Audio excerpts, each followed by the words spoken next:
What is going on, guys? Welcome back to the Thoughtful Banter podcast. I am your host, Hussein, with my co-host, Mahdi, and we have been gone for a hot minute. We apologize. Yeah, it's been bad. Life was coming at us hard, and so we put this on the back burner, but no longer, and that will not be happening again because we are coming back, devoting ourselves to this full force, coming into 2023. I was about to say 2022, coming into 2023 with a bang, inshallah. Of course, we're going to try to get more guests, and we're just going to try to pump out more episodes in general. Anything to say? Anything to add, Matt? Yeah, man. I got big goals for this podcast. I was thinking about it. You know, Hussein and I are both consumers of like the self-help content, like trying to get more money, try to do better things in life. And it kind of just hit me because we're looking at videos and trying to figure out like, oh, what's that thing to invest in? Like how I get rich and act like I don't know nobody. And I was just thinking like, but we have a podcast. I don't know, act like you don't know nobody. Yeah, but like, you know, like we have a podcast, you know, and like it's done. Like if you look at this in a 10-year lifespan, like let's say 10 years go by, let's say we stop uploading Thoughtful Banter, 10 years went by, someone would be like, bro, what happened to Thoughtful Banter?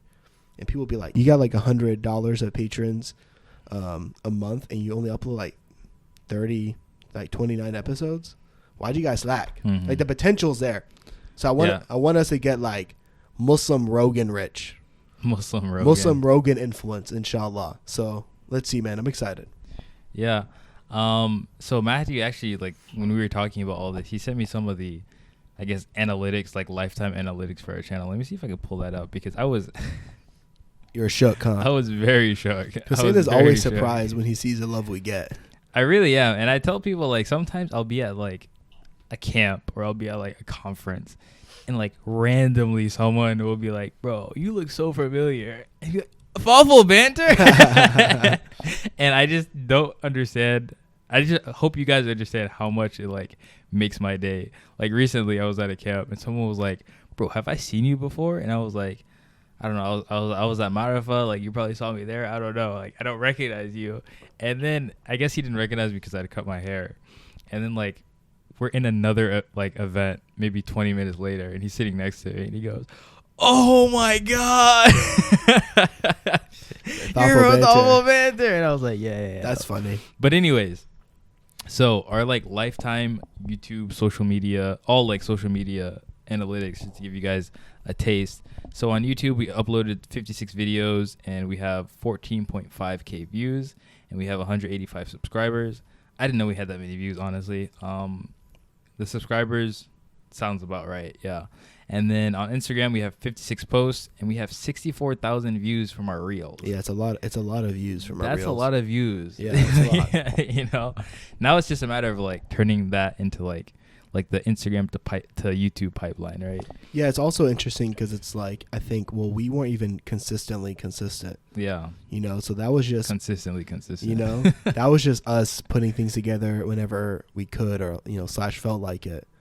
But I was just thinking like, damn, what if we have a system? Which actually, she is not on camera, but we actually now have officially have a full-time video editor and filmer, Asia. Hussein's sister, who's gracious enough. We're paying her, don't worry. We're not doing like child labor over here. Slave labor over here. Yeah. No, we're paying her good money, as a matter of fact. Which is why we humbly well, first we say thank you to the patrons, but also we're just letting you guys know like we're coming at this joint hard. Honestly, I'm trying to put everything we're making into this back into it. Like I'm trying to get $1,000 a month on Patreon to give all to Asia, so Asia keep put in that work for us. You feel me? Then make like I'm trying to get Asia $10,000 a month for real on Patreon. So can we get there, guys?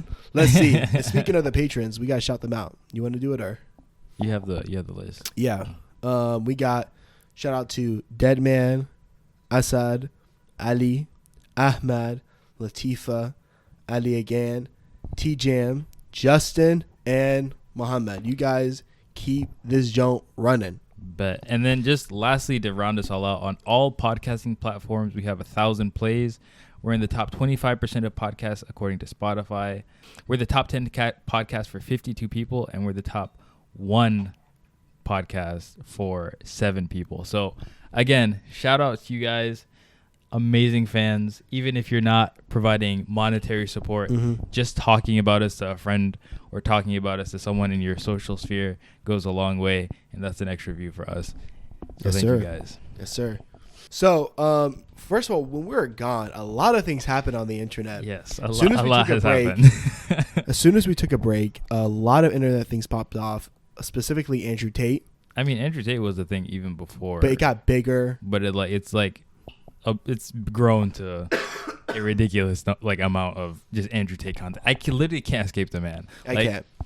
I am on my YouTube shorts and I'm swiping. My Instagram has the algorithm on lock. I barely get any Andrew Tate, but I'll be swiping my YouTube shorts. It'll be Andrew Tate clip. And I'll be don't recommend this channel. Every time I see it, and I still get them. Yeah, he's famous, and we actually I don't think we've had a. Yeah, he's infamous. I don't think we've had an episode where we fully fleshed out our opinion about him, because I did a lot of research on this, and this is a topic close to my heart because he influences so many young men. Yeah, and I really care about the development of young men.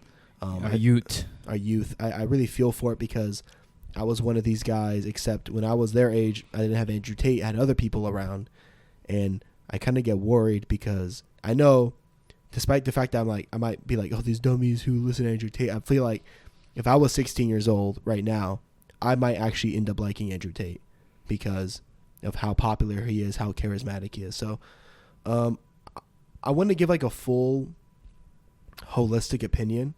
This is Awful Banter. We like to give a big picture. We want to look at things from all angles. And if you guys have anything to share, just let us know in the comments down below. Hussein, do you want to share your thoughts first? No, jump in. So first things first, is he last night I watched the whole Vice TV documentary about him. Mm-hmm. It's 45 minutes long. It's very hard for me to put this into words, but Andrew is, and this isn't to justify anything he's done. I'm just trying to give a factual, as much as I can, opinion about the guy. He is extremely intelligent. Mm-hmm. He's not a dummy. Mm-hmm. He's super smart. I agree. Smarter than most people. I agree. And I'm just from a social perspective. He is stupid charismatic. Mm-hmm. He's not a normal guy. He is actually built different. And I'm not saying that makes him a good person. Mm-hmm. I don't think that makes you a good person automatically. But he's an above average person. Also, he is literally quite jacked. He's always he is a superhero or a supervillain, but he's super. I agree. He is successful in the dunya. Now, in the Vice documentary, they dropped a huge bomb, and is that this investigative journalist interviewed a woman who claimed Andrew Tate had sexually assaulted them. There were some WhatsApp messages leaked of Andrew Tate saying some things. Now, I'm not going to say myself, but saying some things that seem like admission.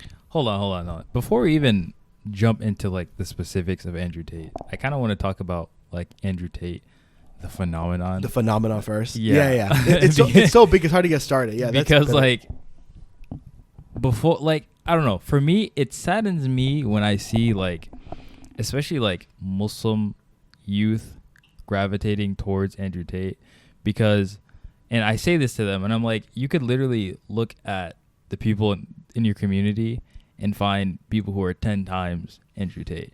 And the thing is, I don't know what it is. I don't know if there's a lot of women hating, that's an undercurrent in our culture. And maybe it is, maybe it isn't. Maybe this is just an internet phenomenon, an internet opinion. But I don't know. The popularity of Andrew Tate makes me think that there's some kind of undercurrent of just women hating and misogyny that exists in our culture, because for some reason there's such a strong attachment to this man. I don't think it's a woman hating. I don't think. I think it's the fact that he's jacked and he's rich. But here's the thing. There are people that are jacked and that are jacked and rich on the internet that don't have anywhere near the following that Andrew Tate has. Alex Hormozy jacked and rich. He is jacked. Jacked. He's Iranian, so Alex Hormozy, extra jacked points. and rich. Yeah. And yeah, he's like popular. People know him. He's well known. He has nowhere near the following of Andrew Tate. Nowhere near the cult following. He doesn't have. Well, Andrew Tate has. I mentioned first his charisma. Nowhere near the cult. His following. charisma is absurd. I don't think it's just charisma though. But I also think it's who he's talking to. Like, he gives inspiration. Mm-hmm. You know, but the thing is the inspiration is mixed with misogyny and stupidity. But like the first thing, he's actually very inspirational. Like, he's like here's the Andrew Tate statement. A man was talking to me and he was saying he was depressed. A man doesn't deserve to get depressed. And it's like, whoa, subhanAllah. Like, you hear that and you're like, what does that even mean? I mean, it means nothing important. But I'm saying, like, to the person listening to that who's going through depression, maybe that helps them. Maybe they're like, oh, I just need to, like, change I don't know. my mind. I guess there's just some things that I wish. So he talks a lot about like the gender, like the differences in gender, and how, you know, he doesn't like he would never want to have a female pilot and stuff like that. You know, Yeah. and some of the stuff is jokes, and some of the stuff is like, I'm making it a joke so that I have plausible deniability when someone presses me on it. A lot of it is that. I think most of it is that. That dog whistling. I think most of it is that. But he says these things, and then like I'm watching my Muslim brothers react to the things that they're saying, and people are like, these Muslim boys are literally like convinced that men are just better species, like they're just a better human, like better human beings in every single facet than a woman. And I'm like, first of all, that's not what the Quran tells us. Second of all, that doesn't make any sense. Like, second of all, it doesn't make any sense. And they're like, yes, you know, a woman is the man's property, and the woman needs to stay in the house and obey the husband, and yada yada yada yada yada. And then I'm like, bro, if you actually want to get down to the brass tacks of what Islam says about the the husband wife relationship, the wife does not have to do anything. If she wanted to charge the husband to take care of the kids and to clean up around the house, she could do that. Like, there is nothing owed. She does not owe you a sandwich. You know? Hey, make me a sandwich. No, like, that's not a thing. Yeah. You know, so I'm like, even by our own, like, if you're looking at what our own standards are, of course, I'm not saying this is an ideal relationship. Far from an ideal relationship. But if you actually want to go back to, like, because everyone's like, yeah, but even Islam says that women are better in the house. And I'm like, I guess, but Islam also says she ain't got to do anything. Would you think that's good? This conversation is everywhere, I know, but it's like, one thing that triggers me a lot is because I feel like people are monetizing Islam for their goals, or taking advantage of the religion itself by like I think Andrew Tate's literally done that, you know, because the clip that really blew Andrew Tate up is that one clip where he's on Fresh and Fit, and he's like, he's like, Christians, for example, and I could wear a shirt that says Jesus is gay and walk across the land and no one does anything to me. But if I took the Islamic prophet, if I took Muhammad and I had a shirt saying Muhammad is gay, I would make it cross one block without like, being killed. And I'm like, this is not a good is that thing. a good thing? And the Muslims are like, yes, subhanAllah. I'm like, y'all are just admitting terrorists. Like, so I'm confused because I'm out here my whole life trying to convince people that Muslims aren't terrorists. But Muslims are blowing up Andrew Tate, co-signing their terrorism. So I don't know what to say anymore. Yeah, I mean, it's just the world's a crazy place. It's very interesting, and I think he like, and again, the thing that's so dangerous with these guys is because, you know, like 10% out of like the 90% of garbage that is like the things they say, there's like gems, right? And there's like really good, it's like simple advice, like not groundbreaking advice at all.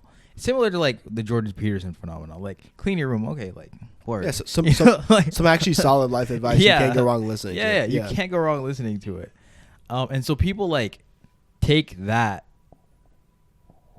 and then they like when they're like pressed about these other problematic things, like this is the one thing they hang on to, and it's like, oh, but he has such good relationship with his brother. And I'm like, okay. But what about the rape allegations? And you don't know any other men with great relationships with their brother? Yeah. Like, and the Andrew Tate just makes stuff up. Like, I was talking to you about this earlier. He was like, you know, a lot of people ask me, how I can get a better relationship with my brother. And he said, most of the time, the reason people don't have good relationships with their brothers is because of women. And I'm just like, What? Like that? No. What? That's exploited to be misogynistic. What?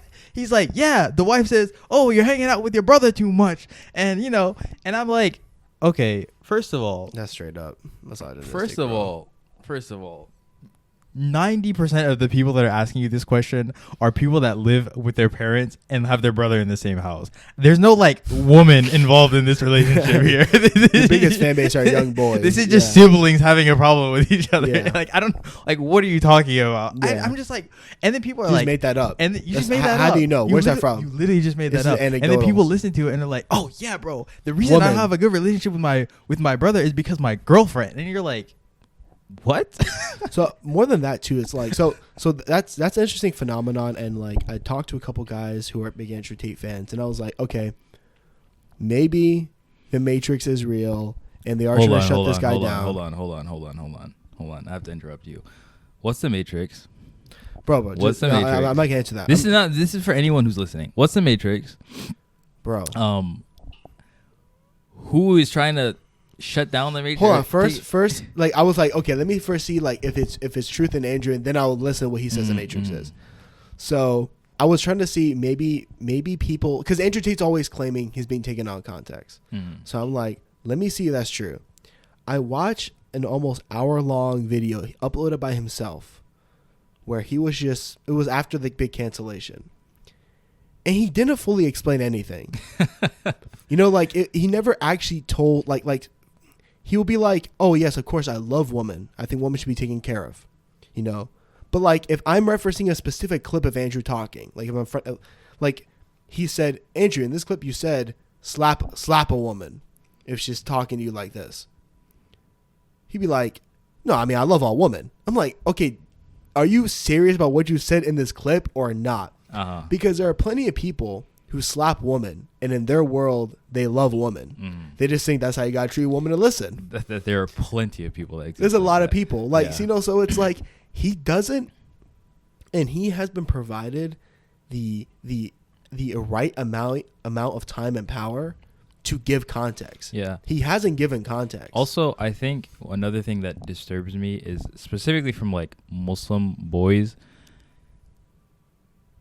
The reason anyone even listens to Andrew Tate for the most part, I don't think if Andrew Tate didn't have money and didn't have his supercars and his Bugattis. No, he says the T really sharp. Anyways, if he didn't have that stuff, I don't think he'd be anywhere near as popular. And so it makes me sad when boys, specifically Muslim boys, praise Andrew Tate because of what he has and because of what he owns, as if what he owns and what he has and the money he's accumulated give him the status of any kind of important person or make him cool. Again, Quranically, Islamically, we know that's not true. Al-hakamu takathur.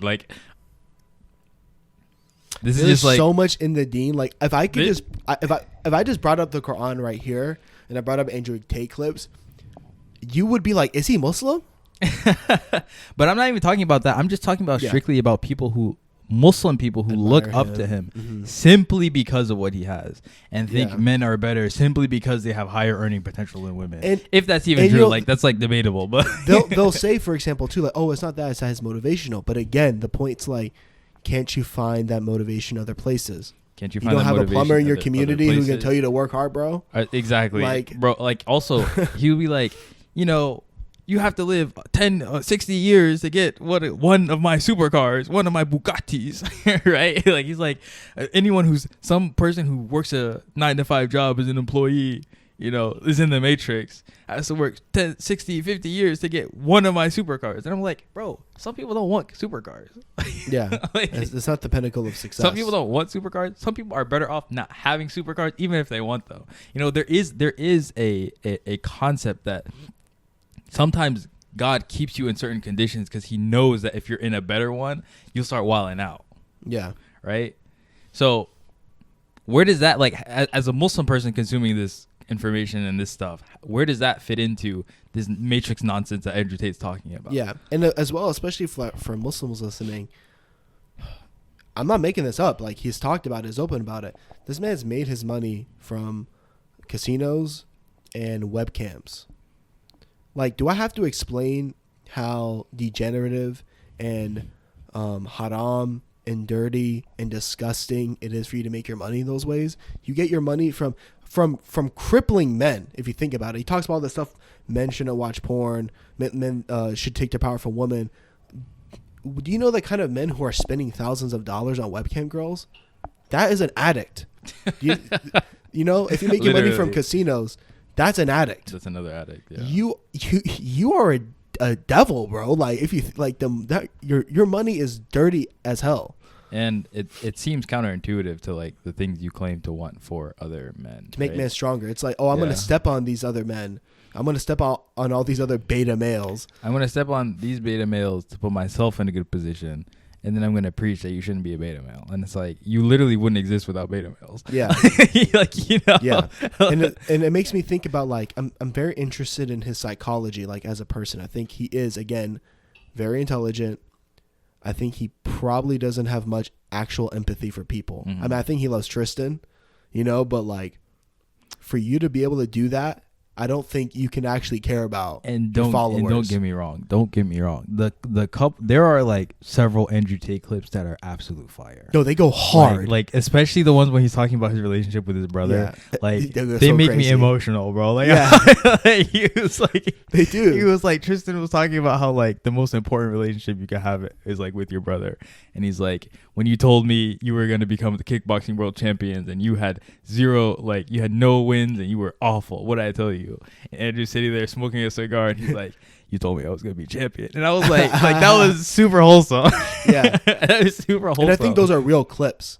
Yeah. And I think people don't understand the nuances of people. Mm-hmm. I think people have an idea of a black and white world. Where you're either completely 100% god awful villainous or you're all good or all bad. Yeah. I think people are so complicated. I think Andrew Tate is like actually a very intelligent man, and I think he's a very good man to some people.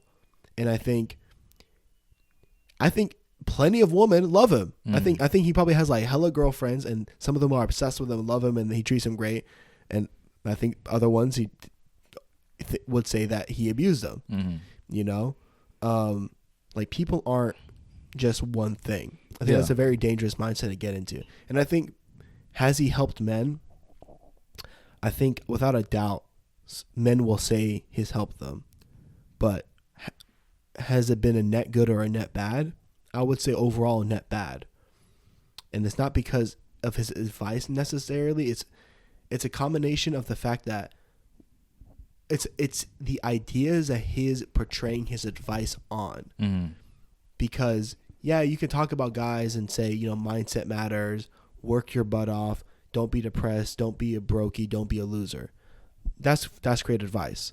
But it's like, you're also showing people that riches is the only way to be successful in life. Riches is the only way to Riches is the only way to be successful. Like have a Bugatti. Having a Bugatti. So where's the respect for like the common man? Because not everyone can be rich. Because Do you think you're literally, better than people? Because literally, it is statistically impossible. Like it is impossible for everyone to be rich. Yeah. If everyone had the same level of wealth that Andrew Tate has, he wouldn't be rich, and no one would be rich. So in order for people to be rich, there have to be people that are poor. Yeah. You know, like this is not rocket science here, you know. And it's like, so you can't tell people, it's not right for people to say, I'm better than this other person because I have more money. And I can actually say that to Andrew, because if he says he's Muslim, we actually share morality. So I can tell him, you're wrong, Andrew. Like that's not, Islam doesn't tell you you're better than another person because you have money. You're more useful in society. Like I'm you know, wealth is good. Wealth is great. Like you're a smart man. You know how to make money. That's good. I mean, he's Muslim, so like he knows. Now, if he doesn't know, then he need to learn. Like you're not better than people because you have money. Yeah. This life is temporary. So what's the point? Like if this life is temporary, then what's the huge press about getting rich for? Take care of your responsibilities for sure. Yeah. But getting millions of dollars, amassing millions of dollars in wealth is not necessarily some like religious imperative. Yeah. Actually, it's not a religious imperative at all. Get your Like, spirit right first. yeah. Although, I mean, I do want to amass millions of wealth. I'm just saying. I mean, that's fine to have. Like, again, I'm Yeah. not saying people don't have this as a goal. Like, if you want to have that as a goal, sure, but don't make you making millions be the thing that determines whether you have a good life or not. Yeah. Because it isn't, and we know that it isn't. Even if I have the goal to make millions of dollars and I never even make $1 million in my lifetime, I'm going to die a happy man. Yeah. You know, I'm going to die a happy man knowing I fulfilled my obligations and my responsibilities. That's like, Smart it's simple as, Yeah. you know? I mean, that's all that matters. Yeah. Also, I don't know why people like Andrew Tate's always talking about men and like fathers and brothers and how important like it is for women to have fathers and stuff like that. As far as I understand, his dad, like after he passed a certain age, like what, 11, 12 or whatever, and he moved to the UK, like his dad wasn't really a part of his life anymore, right? Trauma. Like he literally, I don't know. We have another like reaction video where we talk about Hamza and we talk about some of these red pillars. And Hamza had this video that he made a while ago talking about how red pillars are all traumatized. And I think Andrew Tate fits in that box perfectly. I mean, but you know what the thing is? Andrew Tate would be like, find me a great man that's not traumatized. He'd be like, he will admit he's traumatized, but he will say trauma is like a necessity for success. That's fair. But he ignores maybe But I'm your like, if perspective is skewed because of trauma. That also, and it's like if you're touting like the importance of XYZ, right? And then you didn't have XYZ in your life. Like there's something missing there, right? Like, Yeah. As far as your own analysis is concerned, like you are missing something. Yeah. Right. So like that's going to have an effect. Yeah. And it's going to have, as far as your analysis is concerned, a negative effect. So where is that? Where is that? Dude, there's a lot that doesn't make sense. My thing is also like going back to the youth. It's like, why is this so attractive to them? I think it's because why is fast food more palatable than organic food?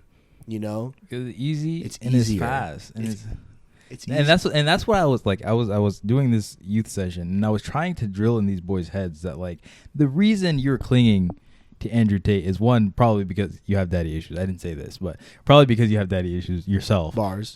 Two, and you're like clinging to what you wish you saw in your father, right? And then two, Andrew Tate is easy. Social media is easy. Actually going out in the world, finding a mentor, finding someone who you can actually learn true masculinity from and learn how to lead your life from is hard. It's difficult to make those connections. You might be embarrassed to make those connections. You might feel stupid walking up to someone and being like, "Hey, can you be my mentor?" you know? Yeah. Like that's difficult. That's difficult. But it's difficult for a reason. And we do the difficult things because the rewards are going to be so great. High risk, high reward. Yeah. Right? Except for it's more like high difficulty, high reward in this case. But you know what I mean. Yeah.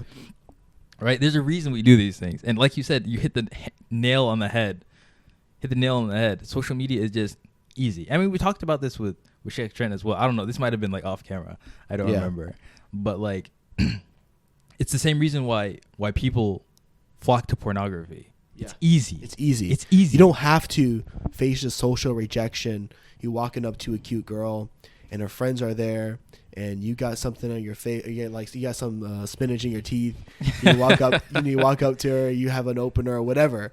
And then you somehow finesse all of that to having sexual intercourse. That's a extremely difficult, long process, whether you're Muslim or not. Yeah. You know, but you can go right now on any porn website in under 60 seconds and see people having sex in front of you. It's very easy. Easy. It's easy. And bad for you. and crippling for you. Yeah. It's actually like super bad. Andrew Huberman was talking about actually the effect of porn use on your testosterone. He was like, literally like it just destroys your testosterone. Interesting. I mean, it makes sense. If I have this testosterone Allah's given me as like something that helps me have a drive to go after my goals, and then I'm watching something that my brain's like, oh, this is sex, this is intimacy. My body's like, oh, why do I need this drive? Yeah. You don't need it's it. like steroids. He's like steroids. Yeah, It's like It's like steroids. steroids gets rid of your own natural testosterone. Like, why are we making this? We already got it. We already got it in the system. In huge doses. In huge right? doses. Yeah. We're eating it in huge doses. I'm gonna stop making this. Like I'm good. The average 15-year-old right now can see more naked bodies than like Genghis Khan did. Genghis Khan has like the most kids ever. That's a crazy stat. How many kids did Genghis Khan have? I think it's something like That man was 0.1% of like the Asian population is like Genghis Khan's seed. That man's is prolific. He was on a mission. So it says this is from June 27, 2020. It says a historical genetic study concluded in 2003 showed that as many as 16 million living men, this is just men, were likely direct line descendants of Genghis Khan. 16 million direct line. He was on a mission. I mean, like that boy literally was like, "Bro, find me woman." Like he had harems, bro. Oh my god. You Anyways. What was the point? Yeah, the point of that is like Little sidetrack tangent. sidetrack. It's like it's easy, and like again, like I see these kids, they don't understand, like like we grew up into social media, Yeah. but these kids grew up with social media. Mm-hmm. They don't understand like life outside Of social of the media. bubble. Mm-hmm. Like they don't get it. Like the whole world. Like I was talking to one brother, and I was like, "So why do you like Andrew Tate?" And he was like, "I'm not trying to sound sexist, but like, women nowadays just aren't as good as men." I'm like, "What do you mean?" And he's like, if you ask the average man what he wants to do, he's like, get married, raise a family. A woman will be like, "I just want to party, have my own career." I'm like, What?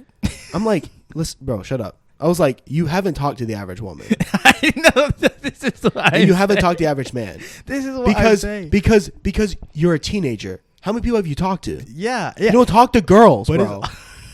But it's also like Andrew Tate himself. You're and people, getting and people- TikTok questionnaires. Yeah, it's Andrew Tate himself and people like Andrew Tate that they say these things like the average woman today says that I just want to party and have a career, as if they have conducted these year-long studies where they've like interviewed thousands upon thousands upon thousands upon thousands of women over like an extended period of time and have come to the conclusion that this sample population is representative of all women, and that any of that. like none of that has been done, and yet they're over here with their chest like, yes, the average woman today with the shirt with one no. button. First, the average man, because they did both studies. The average man, apparently, the average man wants to raise a family.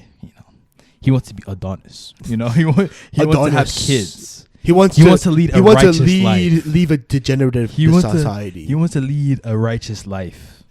And then the average woman, yeah, she just want to party and have a career, right? She's supposed to have like 20 abortions. Exactly. She's But to your point, supposed to have endless children with no fathers. Exactly. Put them in orphanages. And to your point, spread disease. Back to your point, it's like, yeah, I mean, again, so Andrew Tate and these people that say these kinds of things, they themselves, number one, they haven't actually done what's needed to be done to draw these kind of conclusions, one. And then two, you yourself, you're 16, you're 15, you're 17. How many people have you talked to? You haven't talked to the average woman. Yeah. If you've only interacted with women in the masjid, you haven't talked to the average woman. If you've interacted with every single woman in every like masjid that you attend, you still haven't talked to the average woman. Yeah. It's really hard, especially as like, you haven't lived life. Yeah. You haven't talked to like, see people. So it's like you're getting your information off these platforms, which this goes like to a different tangent, which we're not going to go into, but like these applications aren't like they have filters. Like these are lenses. It's not like everyone's just posting on TikTok and then everyone gets seen on TikTok. Certain things get promoted to the front page for certain reasons. These are algorithmic based platforms owned by other people, and they have their own agendas. So like, I mean, there's a theory, I don't know how true it is, but like There's a theory that China just has TikTok to make America degenerative. Yeah, have you seen the there was this one, It could be true. There was this one clip from this scholar actually that went like viral on the internet, like outside of Islamic circles. Yeah. I know what you're talking about. Yeah, and he was talking about how like TikTok in China shows kids these videos of like spelling bees and like these academic things, and it's like very educational. And the TikTok here, the algorithm is like you said, degenerate. Yeah. And so like, well, I don't know about the truth of if there's like some kind of conspiracy about that. There's definitely like truth to that, Joe. It's definitely an interesting distinction, right?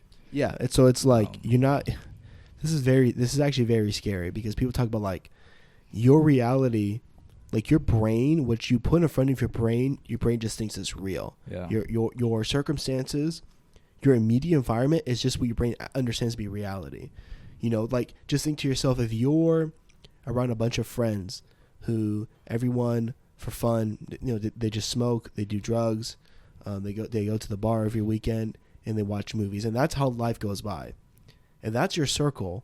You think that's how everyone lives. So your immediate circle, like what your brain is seeing around you, that's how you interpret it to be your reality. So if you're around the people who just do drugs and watch movies and eat processed food, and that's all you do, you will just assume subconsciously this is normal. Mm-hmm. Everyone does this. But if you move, you might have a bunch of friends who are millionaires, who are like working out, living good lives, and traveling all the time. You're like, huh. And it's just because of your circumstance, just because of your environment. Like people say, like if you're in New York, for example, you just make more money because you have to. Yeah. And everyone around you is making more money because Yeah. that's how life is in New York.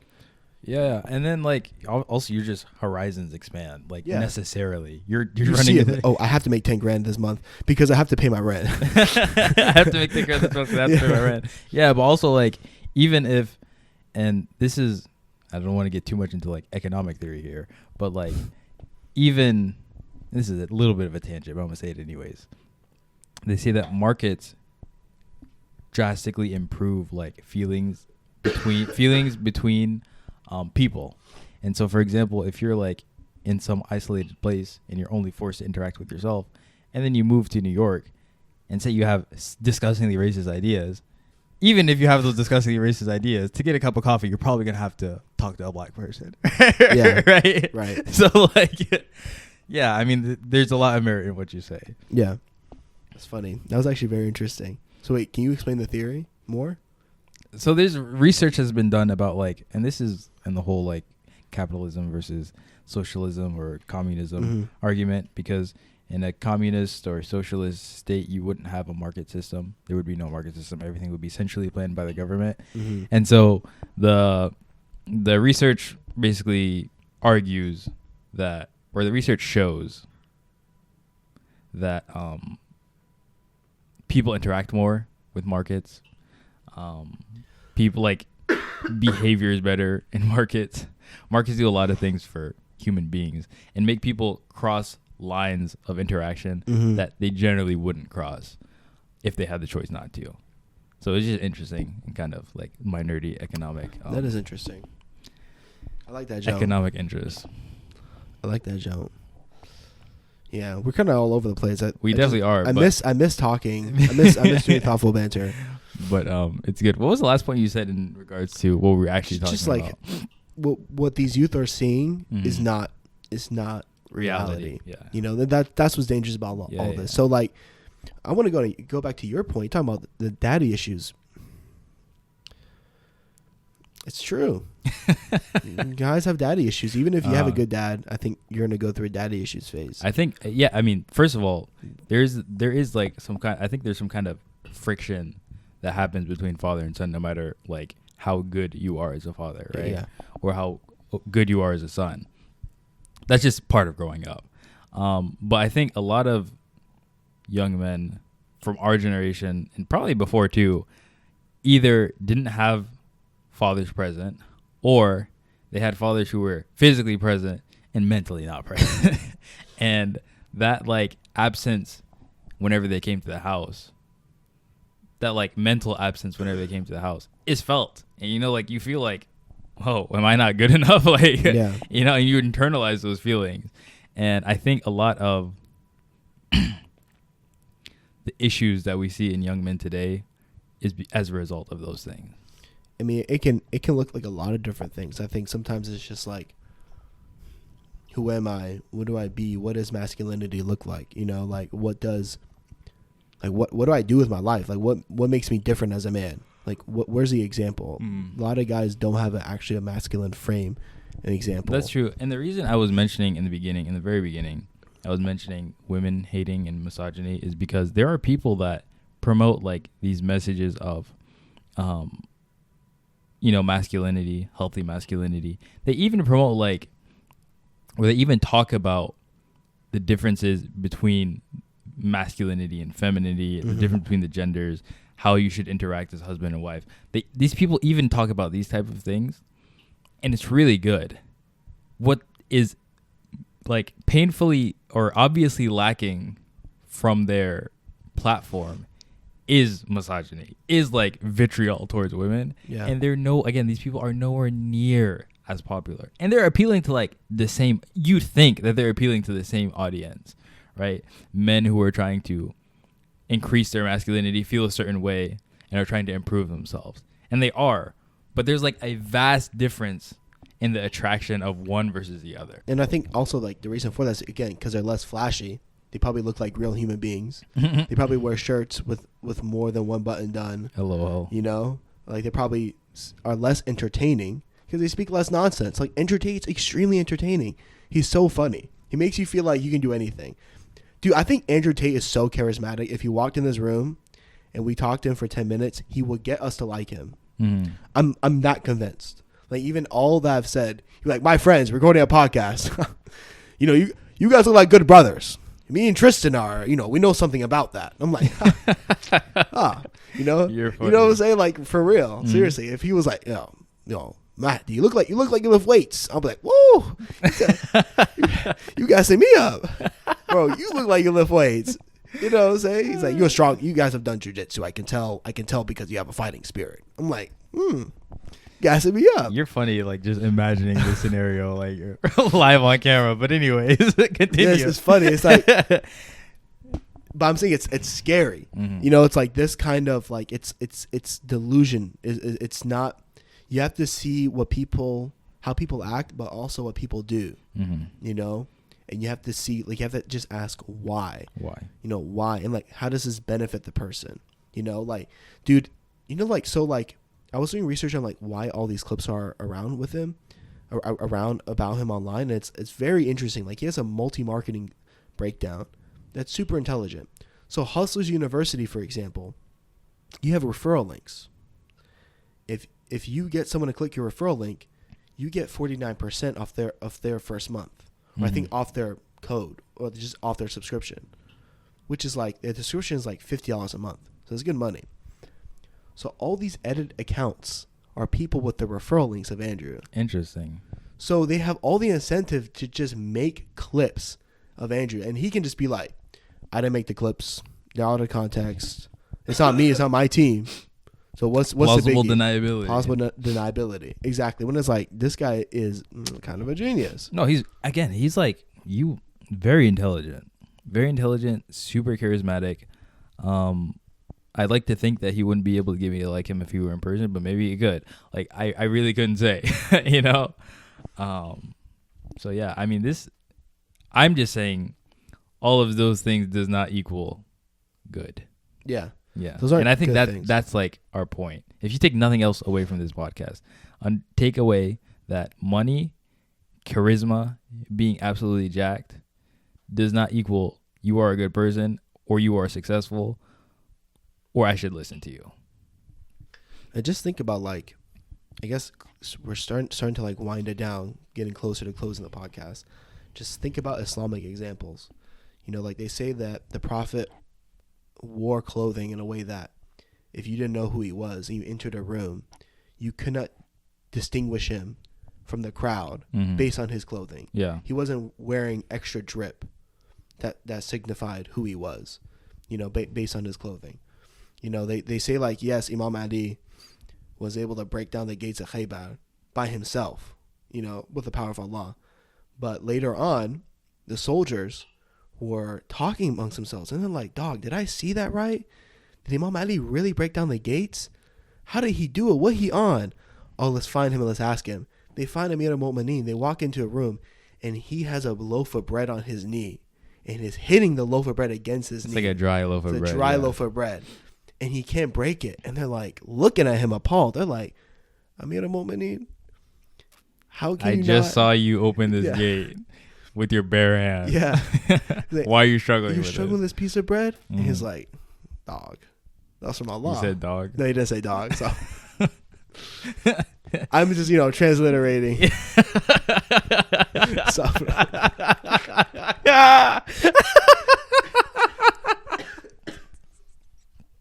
All right. but yeah, but Getting back to business, you were saying so that they find Imam Ali. they find Imam Ali, and they see that he can't break the piece of bread. And he just explains to him like, that was the power of Allah. And that time I can do it, but I'm just trying to, I guess, I hope that our Muslim listeners are just thinking, like, look at the humility of the Ahlul Bayt. If anyone is alpha, if anyone's actually better than us, like if I'm in a room with Imam Ali, there's no doubt Imam Ali is better than me. Yes. Like better. Yeah. It's If like we not had to even- put a monetary value over our heads, I would be worthless. Prophet Muhammad's neck, better. He is way better than me. But it's like, look how he would treat me. Prophet Muhammad would give water to his enemies. I mean, like, bro, you got to think like the humility, bro. It's like, so we have these role models who are literally the best a human could ever be, who are humble and treat people so well. And then we have this clown Andrew Tate, who Muslims are looking up to, who's saying, you have a Bugatti. What color is your Bugatti? Yeah. Should I take advice from you? And your life is worthless if you can't afford one of my Brokey. Bugattis. Yeah. Brokey. So it's just disgusting. This is like, wake up, bro. Yeah. I mean, I think that's a perfect point to end off on. If you guys take nothing else away from this, look at the behavior and conduct of our Ahlul Bayt and how much Andrew Tate acts in contrast to them, and then think about who you should be taking as your role models and your leaders and your mentors. And just look at this and understand that there is nothing uniquely good about Andrew Tate. That's I know we're trying to end it now, but like, there's nothing unique about his advice. Anything good in Andrew Tate you can find anywhere else, and his bad is unique. Yes. So leave that. Exactly. And in fact, if you've never met Andrew Tate, you could get all the good advice he's giving you from other places if you would be brave enough to look around. Bars. Thank you guys so much for listening. I hope you enjoyed that episode. I'm sure we'll have a colorful comment section. Colorful, interesting comment section. Inshallah, you guys enjoyed the episode. We will be back, and again, we're going to be back at it like rat-a-tat-tat. Like rat-a-tat-tat, whatever that means. All right. Thank you guys so much for listening. We out. Peace.